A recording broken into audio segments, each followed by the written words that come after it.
दोस्तों, छत्तीसगढ़ में निकाय और पंचायत चुनाव को लेकर सार्वजनिक अवकाश के संबंध में आदेश जारी कर दिया गया है। उसी महत्वपूर्ण मुद्दे के बारे में हम इस वीडियो के अंदर विस्तारपूर्वक समझने वाले हैं। इसलिए दोस्तों, आप इस वीडियो को अंत तक जरूर देखिए और पूरे मामले को बारीकी से समझने का प्रयास कीजिए।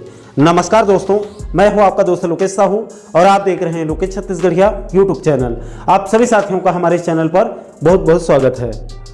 दोस्तों, जैसे कि आप सभी साथियों को पता होगा कि प्रदेश में निकाय और पंचायत चुनाव अपने चरम पर है और राज्य निर्वाचन आयोग ने चुनाव तारीखों का बिगुल फूंक दिया है, जिससे प्रदेश में आचार संहिता लागू हो चुकी है।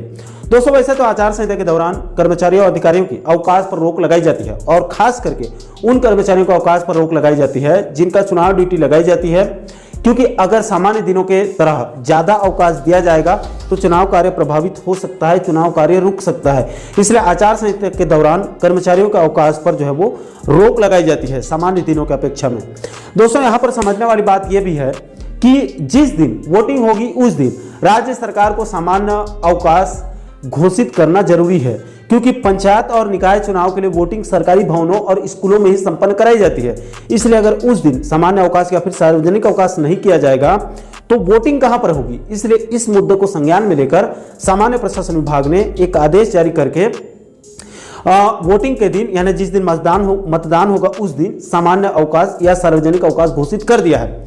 दोस्तों, जारी इस आदेश में कहा गया है कि छत्तीसगढ़ राज्य निर्वाचन आयोग की तरफ से 20 जनवरी 2025 को निर्वाचन कार्यक्रम के अनुसार नगर पालिकाओं के महापौर या अध्यक्ष और पार्षद पदों के निर्वाचन के लिए उन निर्वाचन क्षेत्र के लिए 11 फरवरी 2025 दिन मंगलवार और त्रिस्तरीय पंचायत चुनाव के लिए, जैसे कि जिला पंचायत सदस्य, जनपद पंचायत सदस्य, सरपंच और पंच के निर्वाचन के लिए उन सभी निर्वाचन क्षेत्रों में दिनांक 17 फरवरी 2025 दिन सोमवार, 20 फरवरी दिन गुरुवार और 23 फरवरी दिन रविवार को मतदान यानी कि वोटिंग होने वाली है। इसलिए राज्य सरकार ने भारत सरकार के गृह मंत्रालय के अधिसूचना दिनांक 8 जून 1957 के अधिनियम में निहित शक्तियों का प्रयोग करते हुए नगर पालिकाओं के निर्वाचन के लिए उन निर्वाचन क्षेत्रों में स्थित शासकीय संस्थाओं और कार्यालयों के लिए मतदान 11 फरवरी 2025 और त्रिस्तरीय पंचायत चुनाव के लिए मतदान 17 फरवरी और 20 फरवरी और 23 फरवरी को सामान्य अवकाश या सार्वजनिक अवकाश घोषित कर दिया है। 23 फरवरी को रविवार होने की वजह से उसके लिए अलग से सामान्य अवकाश घोषित करने की जरूरत नहीं है, क्योंकि उस दिन तो पूरे प्रदेश स्तर में ऐसे ही अवकाश रहेगी। दोस्तों, इसको और सरल शब्दों में आपको बताऊं तो इस आदेश का मतलब यह है कि चूंकि 11 फरवरी को नगरीय निकाय चुनाव के लिए मतदान होगी, यानी कि छत्तीसगढ़ के सभी नगर पंचायत, नगर पालिका और नगर निगमों में एक ही चरण में एक ही दिन वोटिंग होगी। इसलिए प्रदेश के सभी शहरी क्षेत्रों में जहां जहां पर नगर पंचायत, नगर पालिका और नगर निगम है, उन सभी क्षेत्रों में 11 फरवरी को सभी सरकारी संस्थाओं और सरकारी कार्यालयों में एक दिन अवकाश रहेगी। इसके बाद इधर 17 फरवरी, 20 फरवरी और 23 फरवरी को जिन जिन जिलों और ब्लॉक में त्रिस्तरीय पंचायत चुनाव होगा उन स्थानों पर एक एक दिन सार्वजनिक अवकाश रहेगा। जिस दिन वोटिंग होगी उस दिन सिर्फ उसी एरिया में, पूरे प्रदेश स्तर में नहीं, उसी जिला या उसी ब्लॉक में ही अवकाश रहेगी। दोस्तों, यहां पर कर्मचारियों के लिए कुछ जरूरी बातें हैं, उसे भी आपको समझना चाहिए।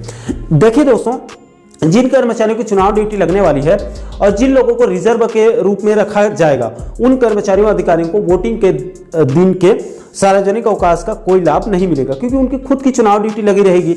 ऐसे में उनके लिए कोई भी मतदान के दिन सार्वजनिक अवकाश नहीं होगी। हालांकि इस सार्वजनिक अवकाश का लाभ उन कर्मचारियों अधिकारियों को जरूर मिलेगा जिनकी चुनाव ड्यूटी नहीं लगाई गई है।